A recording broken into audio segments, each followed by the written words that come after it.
பேரறிஞர் அண்ணா பிறந்தநாள் மாநாடு செப்டம்பர் 15 திருச்சியில் மாமனிதன் வைகோ, இளம் தலைவர் துரை வைகோ அழைக்கிறார்கள். அணிதிரள்வோம், ஆர்ப்பரிப்போம், அங்கீகாரம் பெறுவோம். குறைந்த விலை, நிறைந்த தரம், தங்கள் தேவைகள் அனைத்தும் ஒரே இடத்தில். ஜெயச்சந்திரன். ஆச்சி ராயல் குலோப் ஜாமுன் பேக்ஸ், ஒன்று வாங்கினால் ஒன்று இலவசம்.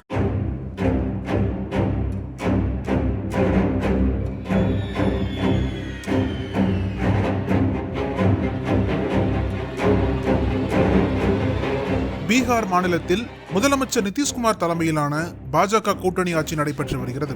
கடந்த 2016 ஆட்சி காலத்தின் போது முதல்வராக இருந்த நிதிஷ்குமார் பீகார் மாநிலம் முழுவதும் முழுமையான மதுவிலக்கை அமல்படுத்தினார். இது அப்போது பெரும் பேசு பொருளாக மாறியது. முதலில் இந்த மதுவிலக்கு சட்டம் சமூகத்தில் மது பிரச்சனைகளை குறைக்கும் என்று கூறப்பட்டாலும் பின்னாளில் சட்டவிரோத உற்பத்தி மற்றும் விற்பனை அதிகரித்திருக்கிறது. அதில் ஆளும் கூட்டணி கட்சியின் முக்கிய புள்ளியே சட்டவிரோதமான மது விற்பனையை நடத்தி வருவதாக எதிர்க்கட்சிகள் தொடர்ந்து குற்றம் சாட்டி வருகின்றனர்.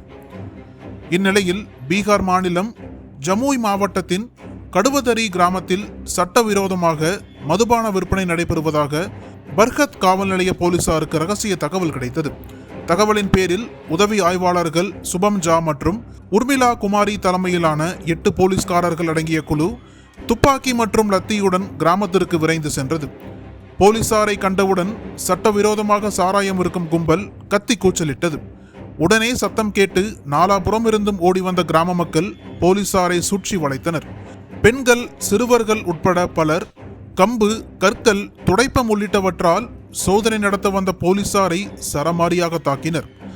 கிராம மக்களின் தாக்குதலை எதிர்கொள்ள முடியாமல் போலீசார் நாலாபுறமும் சிதறி ஓடினர். இருப்பினும் கிராம மக்கள் போலீசாரை துண்டக்கானும் துணியக்கானும் என்று விரட்டி தாக்கினர். இதில் வேதனையான விஷயம் என்னவென்றால், போலீசார் கையில் துப்பாக்கி வைத்திருந்தும் கையெடுத்து கும்பிட்டு எங்களை விட்டு விடுங்கள் என்று கெஞ்சி உயிர் தப்பினர். ஒரு சிலர் காவலர்களின் கையில் இருந்த துப்பாக்கியை பறிக்க முயன்றது மேலும் பரபரப்பை ஏற்படுத்தியது. இந்த தாக்குதலில் ஒரு பெண் உதவியாளர் உட்பட 6 பேர் படுகாயமடைந்தனர்.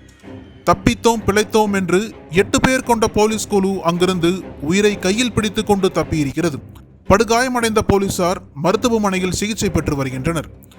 இந்த சம்பவம் குறித்து வழக்கு பதிவு செய்த போலீசார் 6 பெண்கள் உட்பட 13 பேரை கைது செய்து விசாரணை நடத்தி வருகின்றனர். மேலும் தனிப்படை அமைக்கப்பட்டு தலைமறைவாக உள்ளவர்களை தீவிரமாக தேடி வருகின்றனர். இது ஒரு புறம் இருக்க, அந்த கிராம மக்கள் மதுபான உற்பத்தியை தங்களது பாரம்பரிய சடங்குகளில் ஒன்றாகவும் அது அவர்களின் அடையாளத்துடன் தொடர்புடையதாகவும் கருதுகின்றனர். ஆனால் பீகாரின் மதுவிலக்கு சட்டத்தின்படி இது சட்டவிரோதமாக கருதப்படுகிறது. இதனால் போலீஸ் சோதனையை அவர்களின் கலாச்சாரத்திற்கு எதிரானதாக கருதி கோபத்தில் கிராமவாசிகள் தாக்கியதாக அவர்கள் தரப்பிலிருந்து கூறப்படுகிறது.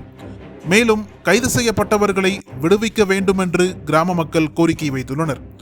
ஆனால் ஜமுய் காவல் நிலைய அதிகாரி குற்றவாளிகளை விடுவிக்க மாட்டோம், இந்த கொடூர செயலில் ஈடுபட்ட ஒவ்வொருவரையும் கைது செய்வோம் என்று தெரிவித்தார். மேலும் கிராமத்தில் சோதனை நடத்தி நிலைமையை கட்டுக்குள் கொண்டு வந்துள்ளதாகவும் கூறினார். போலீசாரை கண்டு சாராயம் இருக்கும் கும்பல் தலை தெறிக்க ஓடுவார்கள் என்று பார்த்தால், பீகாரில் சாராயம் இருக்கும் கும்பலை பார்த்து போலீசார் தலை தெறிக்க ஓடிய சம்பவம் பெரும் அதிர்ச்சியையும் பரபரப்பையும் ஏற்படுத்தியிருக்கிறது.